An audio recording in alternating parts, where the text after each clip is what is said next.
Hi wives, அனைவருக்கும் வணக்கம். நாம் பார்க்கக்கூடியது சொலனம் புரோகம்பன்ஸ் என்ற தாவரவியல் பெயர் கொண்ட சொலனேசி குடும்பத்தைச் சார்ந்த அனைவருக்கும் தெரிந்த கீரை வகையான இவை. இந்த பாருங்கள், தூதுவளை கீரை என்று அழைக்கப்படக்கூடிய இந்த தாவரம்.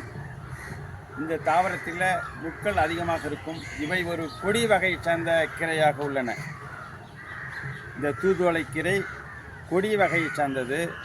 இதை பார்த்திங்கன்னா ஒவ்வொரு கணுக்களின் இடைவெளியில் கிட்ட பாருங்கள், ஜூம் பண்ணி காமிங்க.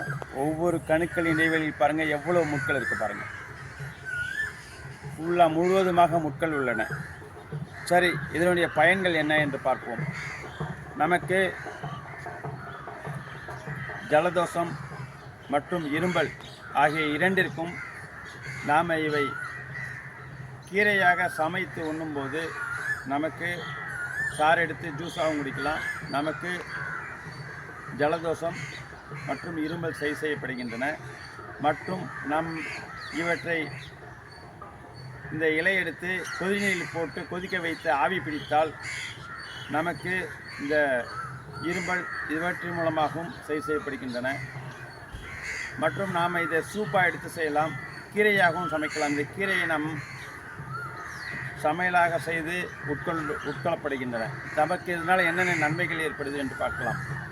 நம்ம ஆண்களின் ஆண்மை குறைவு பிரச்சனைக்கு இந்த கீரை ஒரு வரப்பிரசாதமாக உள்ளன.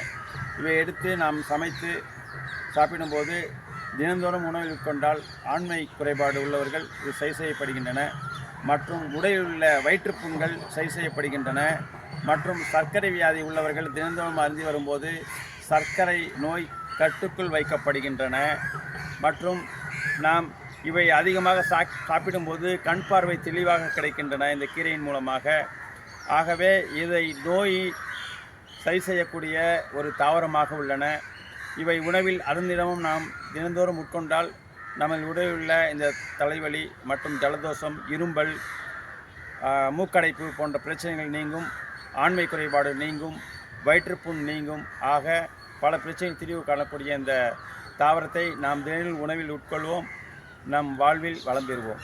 நன்றி, வணக்கம். புதுசாக பார்க்குறவங்க சப்ஸ்கிரைப் பண்ணுங்கள், சேனல் சப்ஸ்கிரைப் பண்ணுங்கள், லைக் பண்ணுங்கள், ஷேர் பண்ணுங்கள். நன்றி, வணக்கம்.